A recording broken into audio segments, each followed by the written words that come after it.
Second S. Guilt. Bad conscience and related matters one to breed an animal with the prerogative to promise.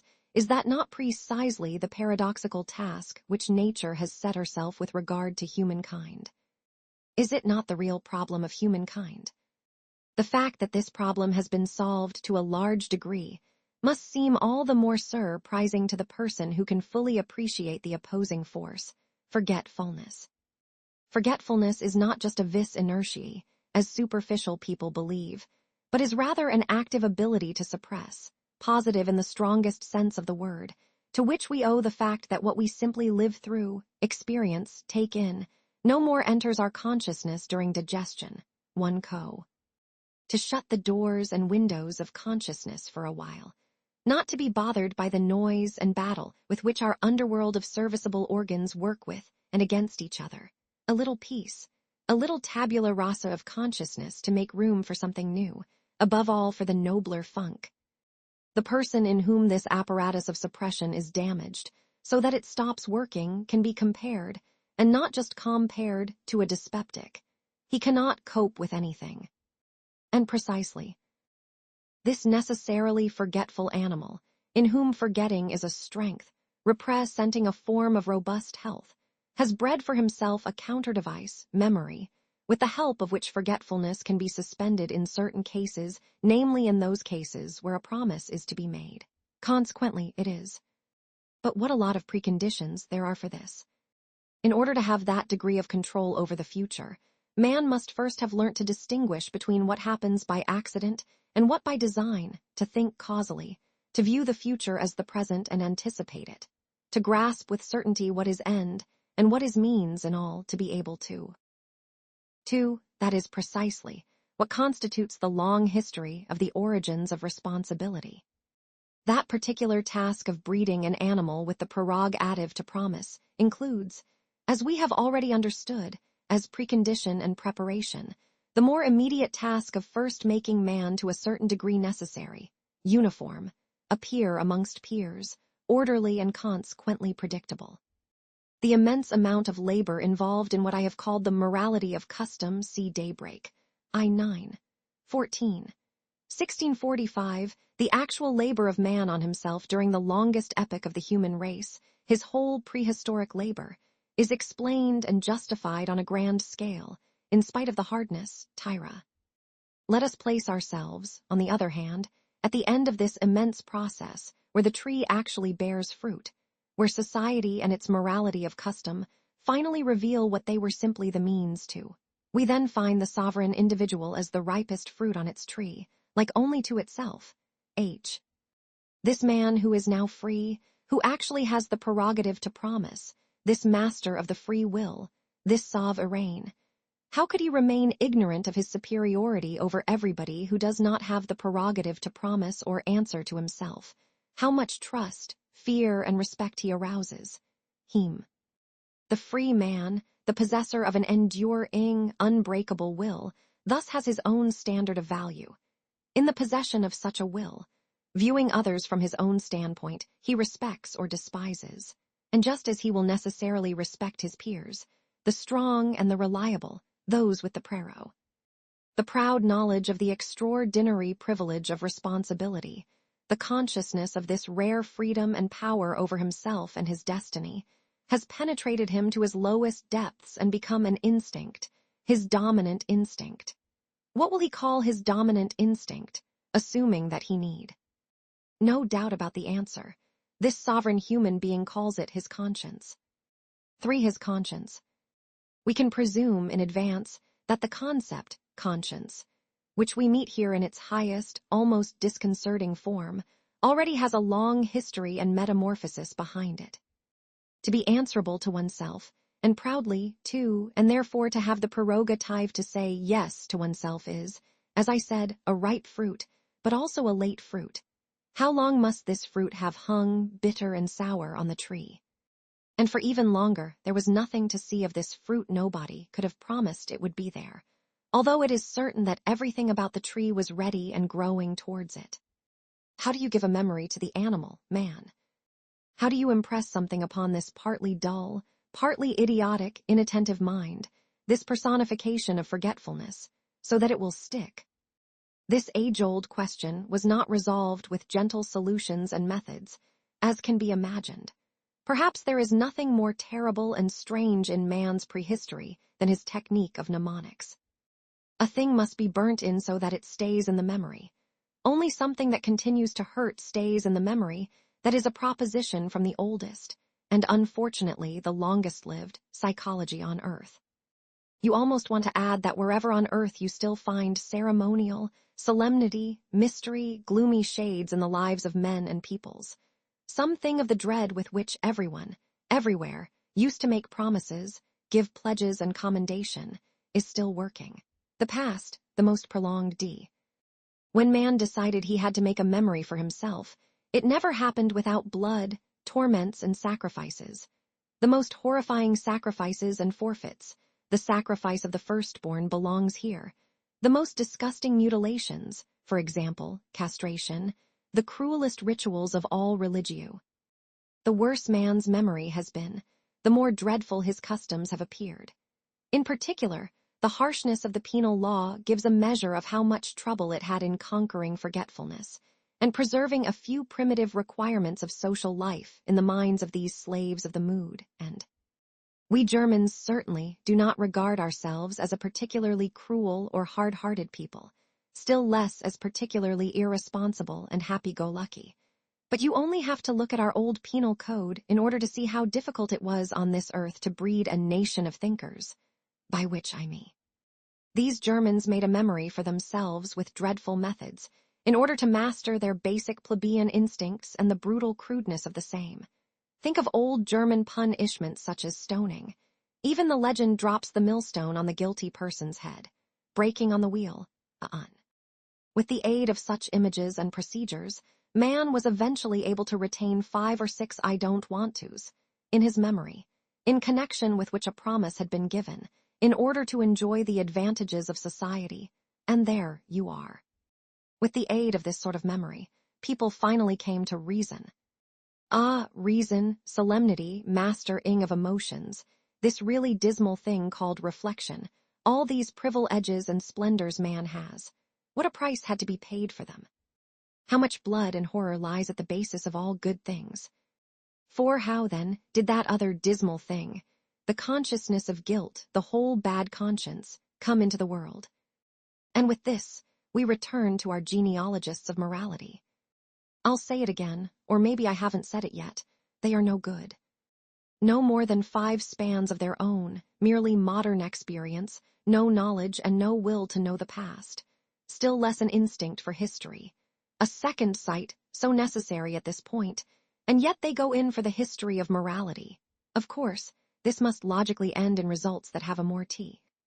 Have these genealogists of morality up to now ever remotely dreamt that, for example, the main moral concept, Schuld, guilt, descends from the very material concept of Schulden, debts, or that punishment, as retribution, evolved quite independently of any assumption about freedom or lack of freedom of the will? And this to the point where a high degree of humanization had first to be achieved, so that the animal man could begin to differentiate between those much more primitive nuances intentional, negligent, accidental, of sound mind and their opposites, and take them into account when dealing. That inescapable thought, which is now so cheap and apparently natural, and which has had to serve as an explanation of how the sense of justice came about at all on earth. The criminal deserves to be punished because he could have acted otherwise, is actually an extremely late and refined form of. Throughout most of human history, punishment has not been meted out because the miscreant was held responsible for his act. Therefore, it was not assumed that the guilty party alone should be punished. But rather, as parents still punish their children, it was out of anger over some wrong that had. And where did this primeval, deeply rooted, and perhaps now ineradicable idea gain its power? This idea of an equivalence between injury and pain. I have already let it out. In the contractual relationship between creditor and debtor, which is as old as the very conception of a legal subject, and itself refers back to the basic forms of buying, selling, bartering, trade, and traffic. 5 to be sure, thinking about these contractual relationships, as can be expected from what has gone before, arouses all kinds of suspicion and hostility towards the primitive men who created them or permitted them. Precisely here, promises are made. Precisely here, the person making the promise has to have a memory made for him.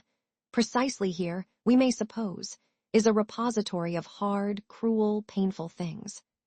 The debtor, in order to inspire confidence that the promise of repayment will be honored, in order to give a guarantee of the solemnity and sanctity of his promise, and in order to etch the duty and obligation of repayment into his conscience, pawns something to the creditor by means of the contract. But in particular, the creditor could inflict all kinds of dishonor and torture on the body of the debtor, for example, cutting as much flesh off as seemed appropriate for the debt. From this standpoint, there were everywhere, early on, estimates which went into horrifyingly minute and fastidious d. I regard it as definite progress and proof of a freer, more open-handed calculation, of a more Roman pricing of justice, when Rome's Code of the 12 Tables decreed that it did not matter how much or how little a creditor cut off in such a circumstance. Si plus minus securunt, ni fraud esto. The equivalence is provided by the fact that instead of an advantage directly making up for the wrong, so, instead of compensation in money, land, or possessions of any kind, a sort of pleasure is given to the creditor, as repayment and compensation, the pleasure of having the right to exercise pow. Through punishment of the debtor, the creditor takes part in the rights of the masters. At last he, too, shares the elevated feeling of being in a position to despise and maltreat someone as an inferior, or at least, when the actual power of punishment, of exacting punishment, is already trans. So then, compensation is made up of a warrant for an entitlement to cruelty.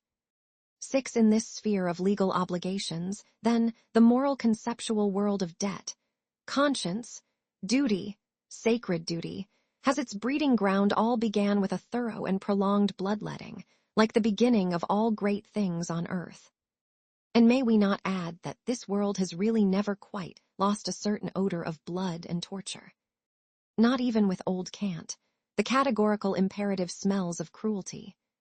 In the same way, it was here that the uncanny and perhaps inextricable link-up between the ideas of debt and suffering was first crocheted together.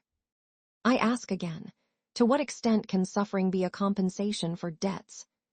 To the degree that to make someone suffer is pleasure in its highest form, and to the degree that the injured party received an extraordinary counterpleasure in exchange for the injury and distress caused by the injury. To make someone suffer a true feast, something that, as I mentioned, rose in. I say all this in speculation, because such subterranean things are difficult to fathom out, besides being embarrassing, and anyone who clumsily tries to interject the concept, revenge, has merely obscured and darkened his own insight, rather than clarified it. Revenge itself just leads us back to. It seems to me that the delicacy and even more the tartuffery of tame house pets, meaning modern man, meaning us, revolts against a truly forceful realization of the degree to which cruelty is part of the festive joy of the ancients, and indeed is an ingredient in nearly every pleasure they have. Oh, a more piercing eye would perhaps be able to detect, even now, plenty of these most primitive and basic festive joys of man. In Beyond Good and Evil, VII, section 22,948, earlier in Daybreak, sections 18, 77, 113-49, I pointed a wary finger at the ever-growing intellectualization and deification. At all events, not so long ago it was unthinkable to hold a royal wedding or full-scale festival for the people without executions, tortures, or perhaps an auto da fe. Similarly, no noble household was without creatures on whom people could discharge their malice and cruel taunts with impunity. Remé. To see suffering does you good, to make suffer better still. That is a hard proposition, but an ancient, powerful, human all-too-human proposition to which, by the way, even the apes might subscribe, as people say, in thinking up bizarre cruelties they anticipate, and as it were, act out of demons. No cruelty, no feast. That is what the oldest and longest period in human history teaches us, and punishment, too, has such very strong festive aspects. 7. By the way, these ideas certainly don't make me wish to help provide our pessimists with new grist for their discordant and creaking mills of disgust with life.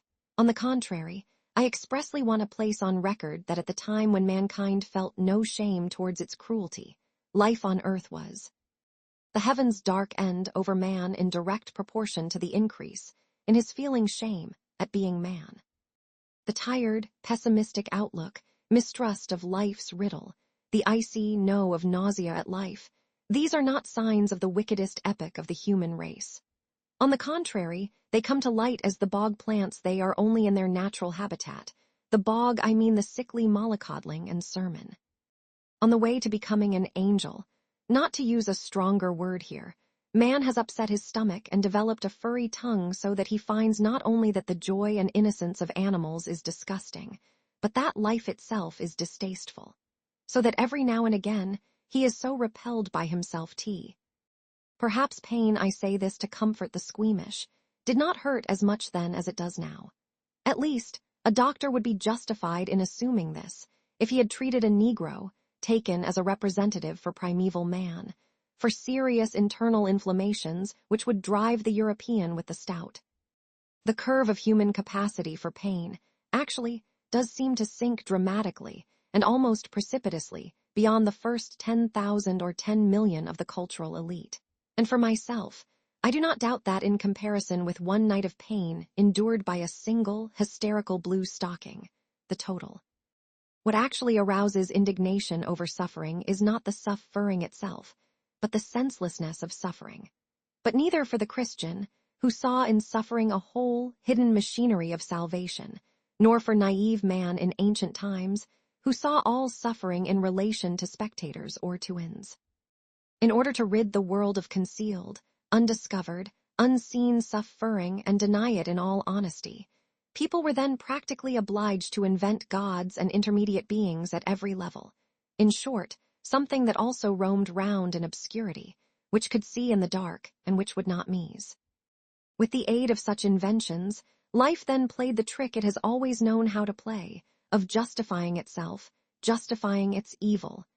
Nowadays it might need rather different inventions to help it, for example, life as a riddle, life as a problem of knowledge. All evil is justified if a god takes pleasure in it. So ran the primitive logic of feeling, and was this logic really restricted to primitive times? The gods viewed as the friends of cruel spectacles. How deeply this primeval concept still penetrates into our European civilization.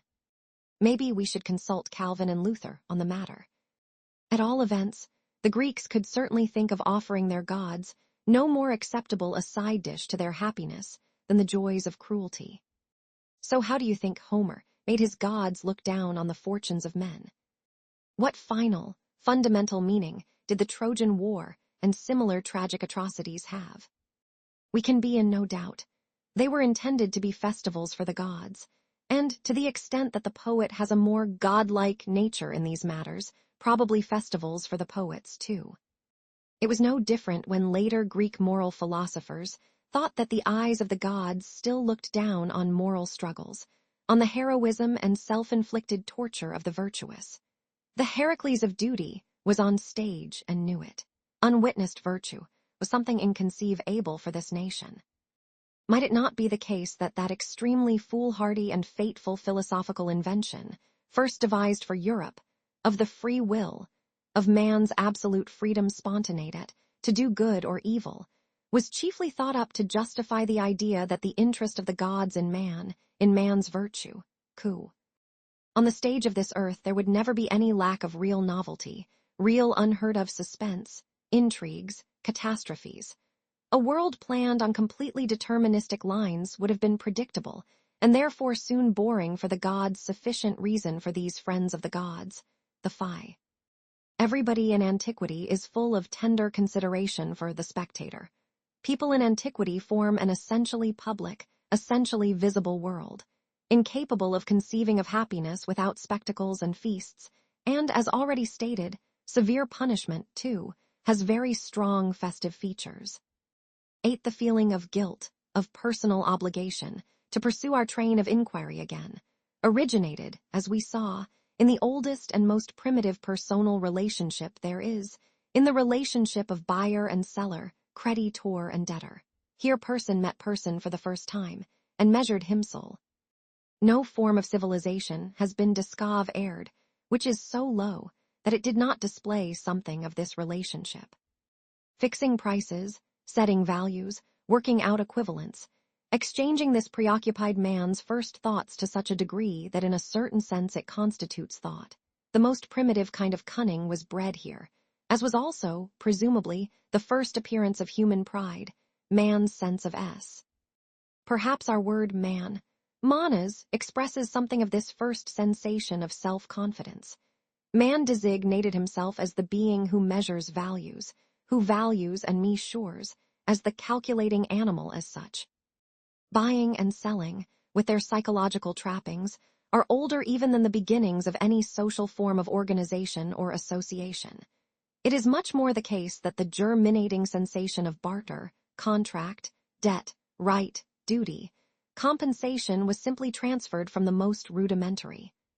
Now the eye was focused in this direction in any case, and with the ponderous consistency characteristic of the ancients' way of thinking, which, though difficult to get started, never deviated once it was moving, man soon arrived at the great generalization. Everything has its price, everything. Justice at this first level is the good will between those who are roughly equal to come to terms with each other, to come to an understanding again by means of a settlement, and, in connection with those who are less powerful, to force them to reach a settlement amongst themselves. 9. Still measuring with the standard of prehistoric times, a prehistory which, by the way, exists at all times or could possibly reoccur. The community has the same basic relationship to its members as the creditor to the debtor. You live in a community. You enjoy the benefits of a community. Oh, what benefits! Sometimes we underestimate them today. You live a sheltered, protected life in peace and trust, without any worry of suffering certain kinds of harm and hostility to which the man outside, the man without peace, is exposed. A German understands what misery, Erland 52 originally means, you mac. What happens if you do not? The community, the cheated creditor, will make you pay up as best it can. You can be sure of that. The immediate damage done by the offender is what we are talking about least. Quite apart from this, the lawbreaker is a breaker, somebody who has broken his contract and his word to the whole, in connection with all the valued features and amenities of communal life that he has shared up till now. The lawbreaker is a debtor who not only fails to repay the benefits and advances granted to him, but also actually assaults the creditor. So, from now on, as is fair, he is not only deprived of all these valued benefits, he is now also reminded how important these benefits are. The anger of the injured creditor, the community, makes him return to the savage and outlawed state from which he was sheltered hitherto. He is cast out, and now any kind of hostile act can be perpetrated on him. Punishment at this level of civilization is simply a copy, a mimesis, of normal behavior towards a hated, disarmed enemy who has been defeated, and who has not only forfeited all rights and safeguards, but all mercy as well. In fact, the rules of war and the victory celebration of victis.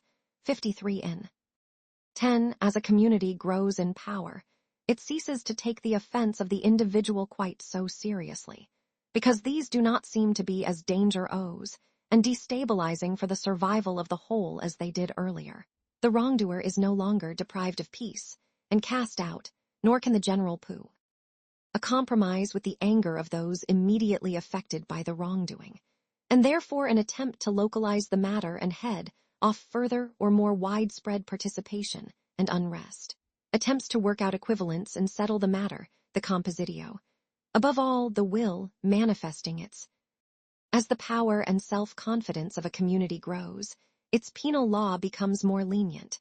If the former is weakened or endangered, harsher forms of the latter will reemerge. The creditor always becomes more humane as his wealth increases. Finally, the amount of his wealth determines how much injury he can sustain without suffering from it. It is not impossible to imagine society so conscious of its power that it could allow itself the noblest luxury available to it, that of letting its malefactors go unpunished. What do I care about my parasites, it could say. Let them live and flourish. I am strong enough for all that. Justice, which began by saying, everything can be paid off, everything must be paid off, ends by turning a blind eye and letting off those unable to pay it ends, like every good thing on earth, by sublimating itself. The self-sublimation of justice. We know what a nice name it gives itself, mercy. It remains, of course, the prerogative of the most powerful man, better still, his way of being beyond the law. 11. Now, a derogatory mention of recent attempts to seek the origin of justice elsewhere, namely in ressentiment. A word in the ear of the psychologists, assuming they are inclined to study ressentiment close up for once. This plant thrives best amongst anarchists and anti-Semites today, so it flowers like it always has done in secret, like a violet but with a different scent. And just as like always gives rise to like, it will come as no surprise to find attempts coming once more from these circles, as so often before. See section 14s. Above, to sanctify revenge with the term justice, as though justice were fundamentally simply a further development of the fee. The latter is something with which I least take issue, with regard to the whole biological problem, where the value of these emotions has been underestimated up till now. I even view it as a merit. All I want to point out is the fact that this new nuance of scientific balance, which favors hatred, envy, resentment, suspicion, rancune, and revenge, stems from the spirit of ressentiment itself. This scientific fairness immediately halts and takes on aspects of a deadly animosity and prejudice the minute it has to deal with a different set of emotions, which, to my mind, are of much greater biological value than those of reaction, and therefore truly deserve to be scientifically valued. During the value of life. A course in philosophy, basically all of it. So much for my general objections to this tendency, but concerning Dühering's specific proposition that the seat of justice is found in the territory of reactive sentiment, for the sake of accuracy we must unceremoniously replace this with another propos. If it actually happens that the just man remains just even towards someone who has wronged him, and not just cold, moderate, remote, and indifferent, to be just is always a positive attitude. If the just and judging eye, gazing with a lofty, clear objectivity both penetrating and merciful, is not D. Certainly, on average, even a small dose of aggression, malice or insinuation is enough to make the most upright man see red and drive moderation out of his sight. The active, aggressive, overreaching man is still 100 paces nearer to justice than the man who reacts. He simply does not need to place a false and prejudiced interpretation on the object of his attention, like the man who reacts has to do. In fact, this explains why the aggressive person, as the stronger, more courageous, nobler man, has always had a clearer eye, a better conscience on his side. On the other hand, it is easy to guess who has the invention of bad conscience on his conscience, the man of ressentiment. Finally, just cast your eye around in history. In what sphere, up till now, has the whole treatment of justice and the actual need for justice resided? With men who react, perhaps. Not in the least, but with the active, the strong, the spontaneous, and the aggressive. Historically speaking, justice on earth represents, I say this to the annoyance of the above-mentioned agitator, who himself once confessed, the doctrine of revenge has woven its way though all my work and activities as the red thread of justice, 54 the battle, then, against reactive sentiment. Everywhere that justice is practiced and maintained, the stronger power can be seen looking for means of putting an end to the senseless ravages of ressentiment amongst those inferior to it, whether groups or individuals, partly by lifting the object of ressentiment out of the hands of revenge, par. The most decisive thing, however, that the higher authorities can invent and enforce against the even stronger power of hostile and spiteful feelings, and they do it as soon as they are strong enough, is the setting up of a legal system, the imperative declaration of what counts as permissible in. One has to admit to oneself, something even more unpalatable. That viewed from the highest biological standpoint, states of legality can never be anything but exceptional states, as partial restrictions of the true will to life, which seeks power, and to whose overall purpose they subordinate them see. A system of law conceived as sovereign and general, not as a means for use in the fight between units of power, but as a means against fighting in general, rather like Dühring's communistic slogan that every will should regard every other will as its equal. This would be a principle hostile to life. 12. Now another word on the origin and purpose of punishment, two problems which are separate, or ought to be. Unfortunately, people usually throw them together. How have the moral genealogists reacted so far in this matter? Naively, as is their wont. They highlight some purpose in punishment, for example, revenge or deterrence, then innocently place the purpose at the start, as causa findi of punishment, and have finished. But purpose in law is the last thing we should apply to the history of the emergence of law. On the contrary, there is no more important proposition for every sort of history than that which we arrive at only with great effort, but which we really should reach, namely that the origin of the emerge. No matter how perfectly you have understood the usefulness of any physiological organ or legal institution, social custom, political usage, art form, or religious rite, you have not yet thereby grasped how it emerged. Uncomfortable and unpleasant as this may sound to more elderly ears for people. So people think punishment has evolved for the purpose of punishing. But every purpose and use is just a sign that the will to power has achieved mastery over something less powerful, and has impressed upon it its own idea sin of a use function. And the whole history of a thing, an organ, a tradition can to this extent be a continuous chain of signs, continually. The development of a thing, a tradition, an organ is therefore certainly not its progressus towards a goal, still less is it a logical progressus, taking the shortest route with least expenditure of energy, and cost instead it is a succession of more or less profound, more or less mutually inda. The form is fluid, the meaning sin even more so. It is no different inside any individual organism.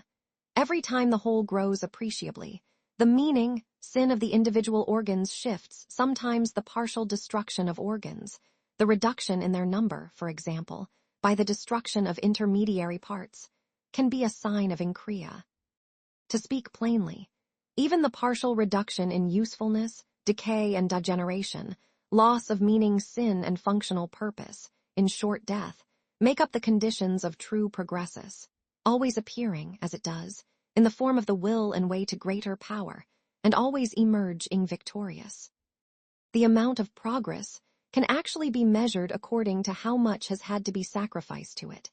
Man's sacrifice en bloc to the prosperity of one single stronger species of man, that would be progress.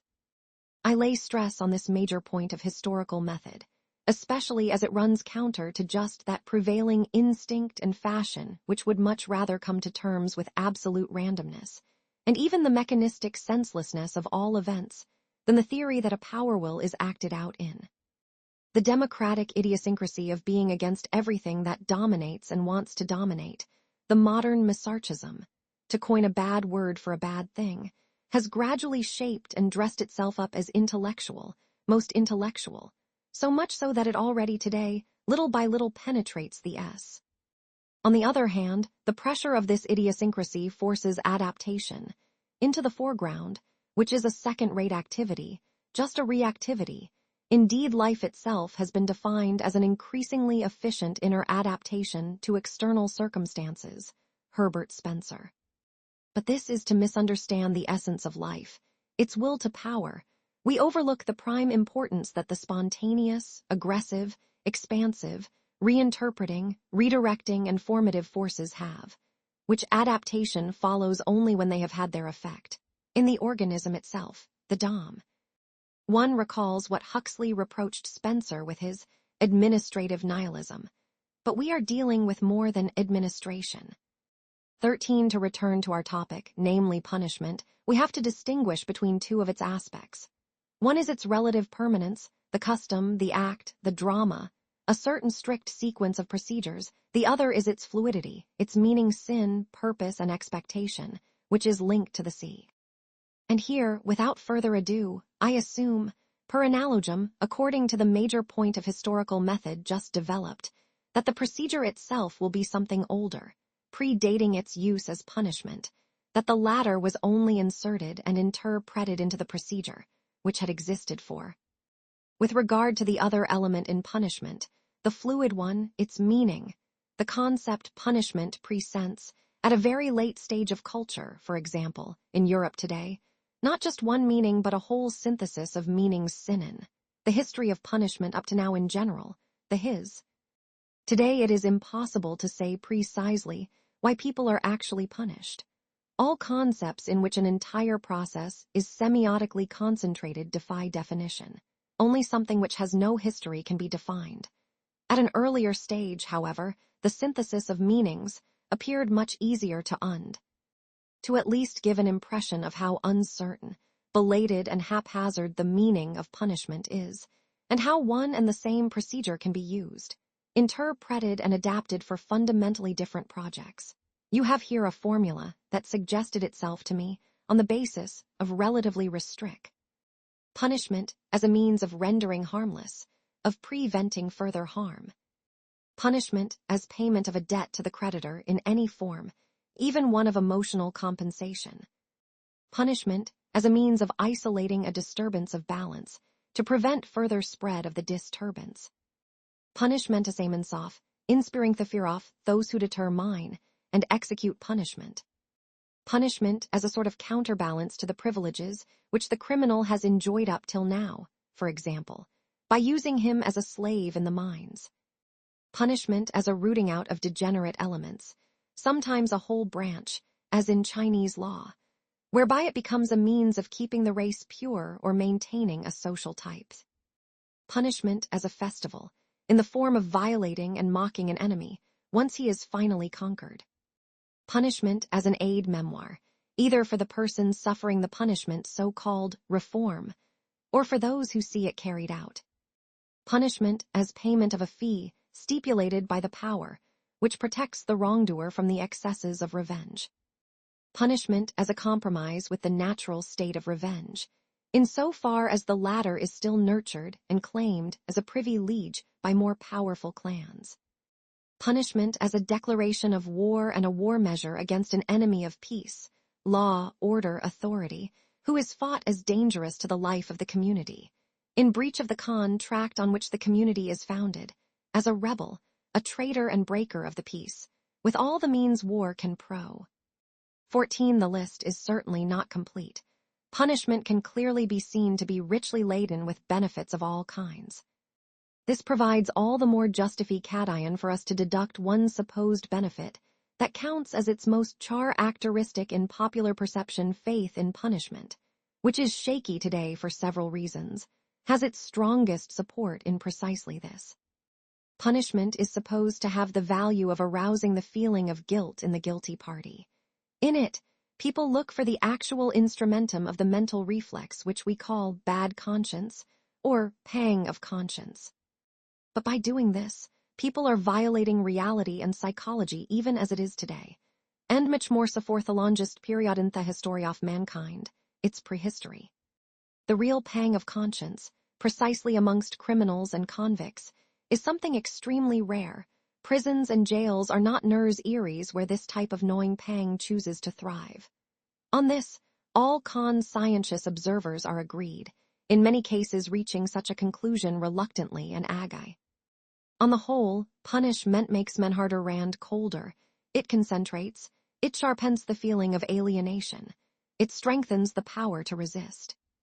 If it does happen that a man's vigor is broken, resulting in his wretched prostration and self-abasement, a result of this sort is certainly less edifying than the average effect of punishment, as characterized by a dry, morose solemnity. If we just think about those centuries before the history of mankind, we can safely conclude that the evolution of a feeling of guilt was most strongly impeded through punishment at any rate, with regard to the victims on whom the primitive measures were carried out.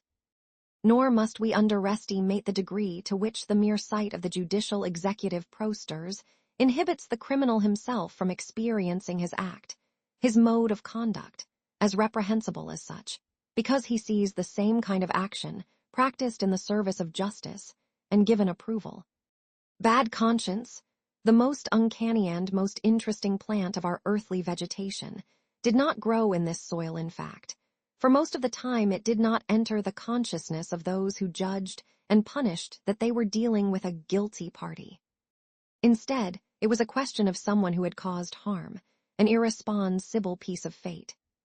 He himself, the recipient of punishment, which again descended like a piece of fate, felt no inner pain beyond what he would feel if something unforeseen suddenly happened, a terrible natural disaster, a boulder falling on him and crushing him, where resistance is futile.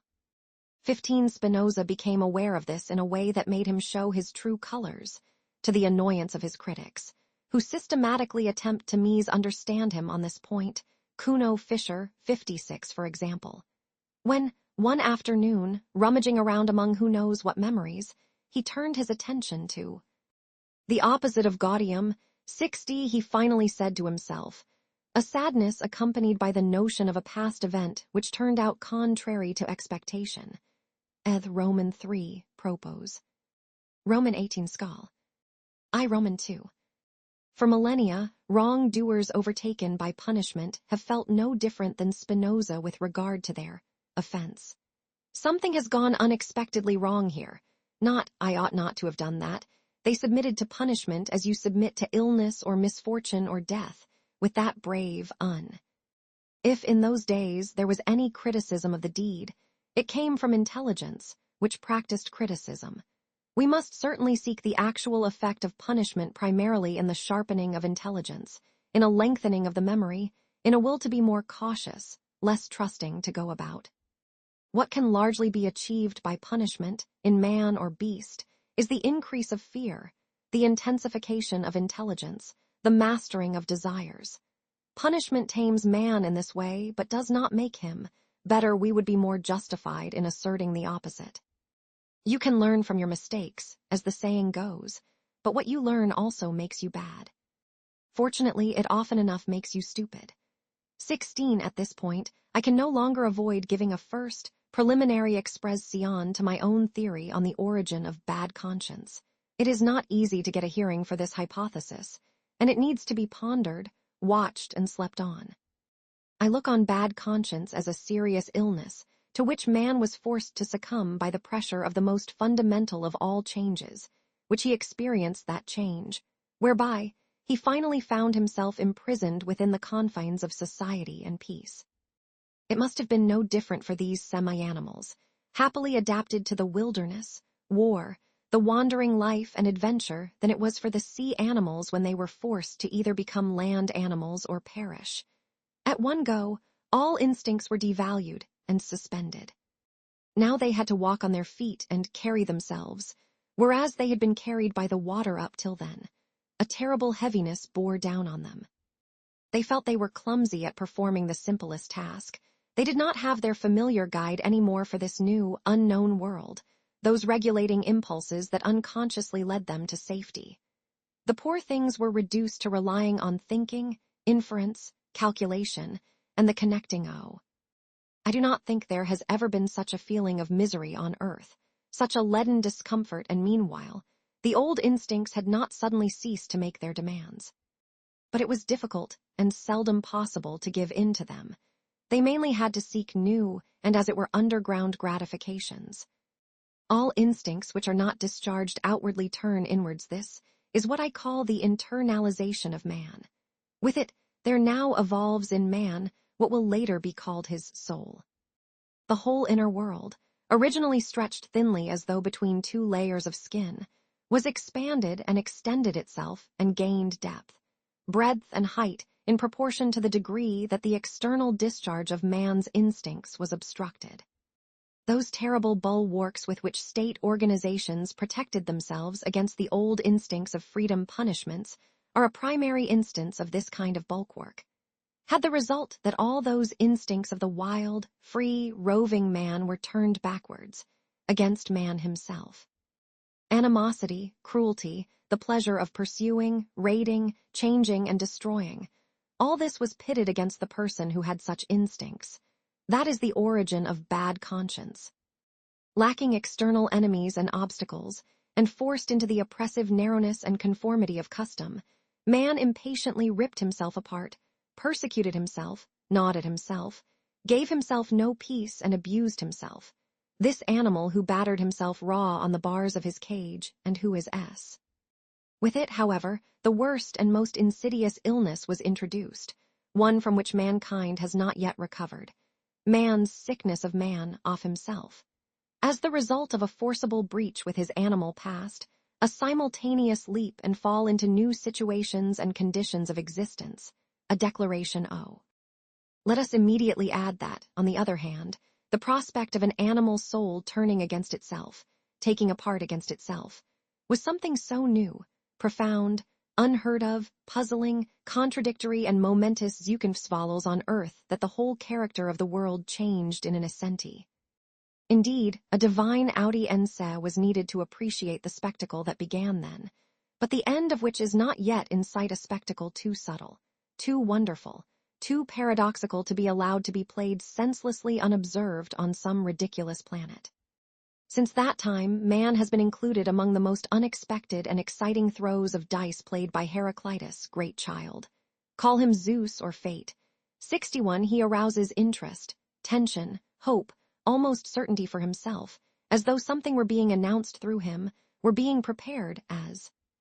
17, the first assumption in my theory on the origin of bad conscience is that the alteration was not gradual and voluntary, and did not represent an organic assimilation into new circumstances, but was a breach, a leap, a compulsion, an inescapable fate that nothing could ward off, which occasioned no. A second assumption, however, is that the shaping of a population, which had up till now been unrestrained and shapeless, into a fixed form, as happened at the beginning with an act of violence, could only be concluded with acts of violence, that consequently the oldest state emerged as a terry. I use the word state. It is obvious who is meant by this. Some pack of blonde beasts of prey, a conqueror and master race, which, organized on a war footing, and with the power to organize, unscrupulously lays its dreadful paws on a populace which, though it might be vastly greater in number, is. In this way, the state began on earth. I think I have dispensed with the fantasy which has it begin with a contract. Whoever can command, whoever is a master by nature, whoever appears violent in deed and gesture, what is he going to care about contracts? Such beings cannot be reckoned with. They come like fate, without cause, reason, consideration, or pretext. They appear just like lightning appears, too terrible, sudden, convincing, and other, even to be hated. What they do is to create and imprint forms instinctively. They are the most involuntary, unconscious artists there are. Where they appear, soon something new arises, a structure of domination Herrschafts Gebilde that lives, in which parts and functions are differentiated and related to one anat. They do not know what guilt, responsibility, consideration are, these born organizers. They are ruled by that terrible inner artist's egoism which has a brazen countenance and sees itself justified to all eternity by the work, like the mother in her child. They are not the ones in whom bad conscience grew. That is obvious, but it would not have grown without them. This ugly growth would not be there if a huge amount of freedom had not been driven from the world, or at least driven from sight, and at the same time made latent by the pressure of this instinct of freedom, forcibly made latent. We have already seen how this instinct of freedom forced back, repressed, incarcerated within itself, and finally able to discharge and unleash itself only against itself. That, and that alone, is bad conscience in its beginnings. 18. We must be wary of thinking disparagingly about this whole phenomenon, because it is inherently ugly and painful. Fundamentally, it is the same active force as the one that is at work on a grand scale in those artists of violence and organizers, and that builds states, which here, internally, and on a smaller, pettier scale, turned backwards, in the labyrinth of the breast. As Goethe would say, 62 creates bad. What would be beautiful if the contrary to it had not first come to awareness of itself, if ugliness had not first said to itself, "I am ugly." At least, after this clue, one puzzle will be less puzzling, namely how an ideal, something beautiful, can be hinted at in self-contradictory concepts such as selflessness, self-denial, self-sacrifice, and furthermore, I do not doubt that we know one thing, what kind of pleasure it is which from 19 bad conscience is a sickness. There is no point in denying it, but a sickness rather like pregnancy. Let us examine the conditions under which this sickness reached its most terrible and sublime peak. We shall see what, with this, really entered the world. But we shall need a great deal of staying power, and first we have to return to an earlier point. The relationship of a debtor to his creditor in civil law, about which I have written at length already, was for a second time transformed through interpretation, in a historically extremely strange and curious manner, into a relationship in which it is perhaps least comprehensible to us modern M. Within the original tribal association, we are talking about primeval times. The living generation always acknowledged a legal obligation towards the earlier generation, and in particular towards the earliest, which founded the tribe. And this was not just a sentimental tie. This latter could, wit. There is a prevailing conviction that the tribe exists only because of the sacrifices and deeds of the forefathers, and that these have to be paid back with sacrifices and deeds. People recognize an indebtedness shawled, which continually increases because these ancestors continue to exist as mig. Do they do this for nothing, perhaps? But there is no, for nothing, for those raw and spiritually impoverished ages. What can people give them in return? Sacrifices, originally as food in the crudest sense, feasts, chapels, tributes above all, obedience for all traditions are, as works of the ancestors, also their rules and orders. Do people ever give them enough? This suspicion remains and grows. From time to time it exacts a payment on a grand scale, something immense as a repayment to the creditor. The infamous sacrifice of the firstborn, for example, blood, human blood in any case. Following this line of thought, the dread of the ancestor and his power, the consciousness of debts towards him, increases inevitably in direct proportion to the increase in power of the tribe itself. That is, in proportion as the tribe itself becomes ever more victorious, independent, honored, and not the other way round.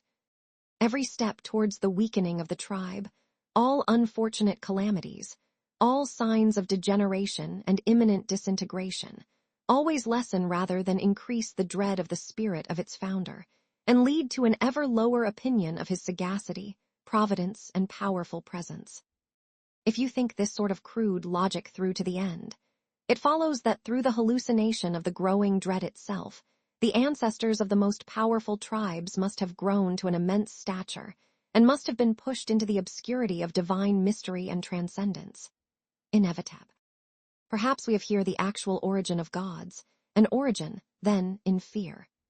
And whoever should deem fit to add, but in piety, too, would have difficulty in justifying the claim for the longest period of the human race, prehistory.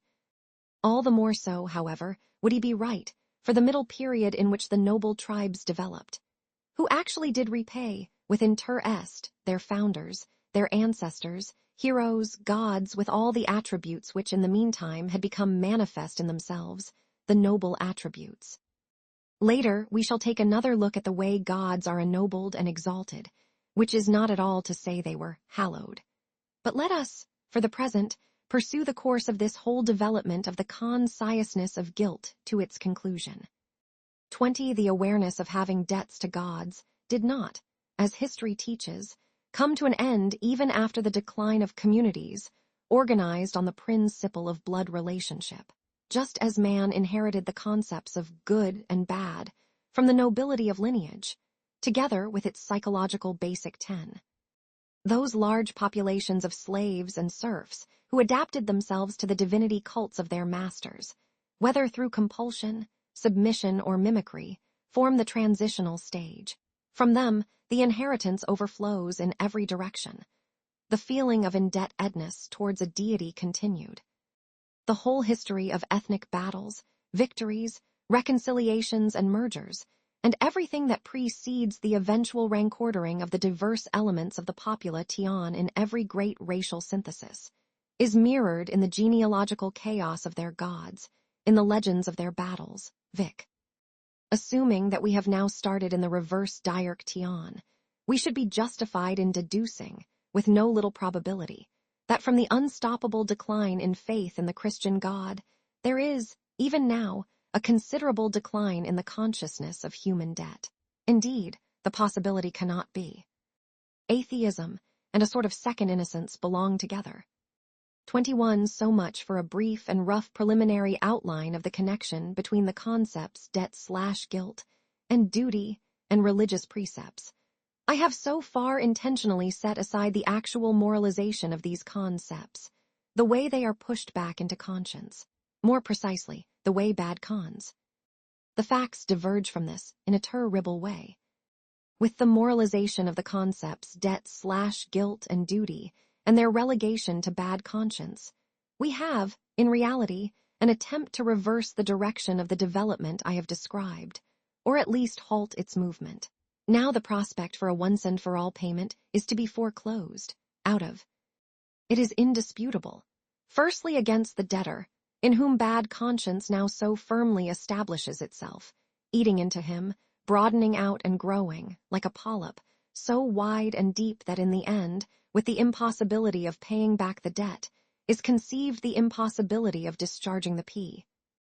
Out of love for his debtor. 22. You will already have guessed what has really gone on with all this and behind all this. That will to torment oneself, that suppressed cruelty of animal man who has been frightened back into himself and given an inner life, incarcerated in the state to be tamed, and has discovered bad conscience. Debt towards God, this thought becomes an instrument of torture. In God, he seizes upon the ultimate antithesis he can find to his real and irredeemable animal instincts. He reinterprets these self-same animal instincts as debt/guilt before God, as animosity, insurrection, rebellion against the master, the Father, the primeval ancestor and beginning of the W. We have here a sort of madness of the will showing itself in mental cruelty which is absolutely unparalleled. Man's will to find himself guilty and condemned without hope of reprieve, his will to think of himself as punished, without the punishment ever being equivalent to the level of guilt, his why. Alas for this crazy, pathetic beast man. What ideas he has, what perversity, what hysterical nonsense, what bestiality of thought immediately erupts, the moment he is prevented, if only gently, from being a beast indeed. This is all almost excessively interesting, but there is also a black, gloomy, unnerving sadness to it as well, so that one has to force oneself to forego peering for too long into these abysses. Here is sickness, without a doubt, the most terrible sickness ever to rage in man, and whoever is still able to hear, but people have no ear for it nowadays. How the shout of love has rung out during this night of torture and absurdity, the shout of the most yearning rapture, of salvation through love, turns away, gripped by an unconquerable horror. There is so much in man that is horrifying. The world has been a madhouse for too long. 23. That should be enough, once and for all, about the descent of the holy God that the conception of gods does not, as such, necessarily lead to that deterioration of the imagination which we had to think about for a moment, that there are nobler ways of making use of the invention of gods than M. These Greeks, for most of the time, used their gods expressly to keep bad conscience at bay so that they could carry on enjoying their freedom of soul. Therefore, the opposite of the way Christendom made use of its God. They went very far in this, these marvellous, lion-hearted children, and no less an authority than the Homeric Zeus gives them to understand that they are making it too easy for themselves. Strange, he says on one occasion, he is talking about the case of Aegisthus, a very bad case. Strange how much the mortals complain about the gods. We alone cause evil, they claim, but they themselves, through folly, bring about their own distress, even contrary to fate. 63. Yet we can immediately hear and see that even this Olympian observer and judge has no intention of bearing them a grudge for this, and thinking ill of them. How foolish they, You understand. But even this mental disturbance was a problem. Yes, how is this possible? Where can this have actually come from with minds like ours? We men of high lineage, happy, well-endowed, high-born, noble, and virtuous. For centuries, the noble Greek asked himself this in the face of any incomprehensible atrocity or crime with which one of his peers had sullied himself. A god must have confused him, he said to himself at last, shaking his head. This solution is typical for the Greeks. In this way, the gods served to justify man to a certain degree. Even if he was in the wrong, they served as causes of evil. They did not, at that time, take the punishment on themselves, but rather, as is nobler, the guilt. 24. I shall conclude with 3 question marks. That much is plain. Is an ideal set up or destroyed here? You might ask me. But have you ever asked yourselves properly how costly the setting up of every ideal on earth has been? How much reality always had to be vilified and misunderstood in the process? How many lies had to be sanctified? How much conscience had to be troubled? How much God had to be sacrificed every time? If a shrine is to be set up, a shrine has to be destroyed. That is the law. Show me an example where this does not apply. We moderns have inherited millennia of conscience vivisection and animal torture inflicted on ourselves. We have had most practice in it, are perhaps artists in the field. In any case, it is our raffinement and the indulgence of our taste. For too long, man has viewed his natural inclinations with an evil eye, so that they finally came to be intertwined with bad conscience in him. A reverse experiment should be possible in principle, but who has sufficient strength? By this, I mean an intertwining of bad conscience with perverse inclinations, all those other-worldly aspirations, alien to the senses, the instincts, to nature, to animals, in short all the ideals which up to now have been hostile to life and have defamed the world. To whom should we turn with such hopes and claims today? We would have none other than the good men against us, and, as is fitting, the lazy, the complacent, the vain, the zealous, the tired. What is more deeply offensive to others, and separates us more profoundly from them, than allowing them to realize something of the severity and high-mindedness with which we treat ourselves? And again, how cooperative and pleasant everyone is towards us, as soon as we do as everyone else does, and let ourselves go like everyone else. For that purpose, we would need another sort of spirit than those we are likely to encounter in this age. Spirits who are strengthened by wars and victories, for whom conquest, adventure, danger, and even pain have actually become a necessity. They would also need to be acclimatized to thinner air high. Is this at all possible today? But sometime, in a stronger age than this moldy, self-doubting present day, he will have to come to us, the redeeming man of great love and contempt, the creative spirit who is pushed out of any position outside or beyond by his surging strength again and again, whose solitude will be misunder. This man of the future will redeem us, not just from the ideal held up till now, but also from those things which had to arise from it, from the great nausea, the will to nothingness, from nihilism, that stroke of midday and of great decision that makes the will free again, which gives earth its purr. 25. But what am I saying? Enough. Enough.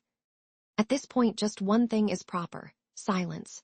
Otherwise, I shall be misappropriating something that belongs to another, younger man, one with more future, one stronger than me, something to which Zarathustra alone is entitled, Zarathustra the godless.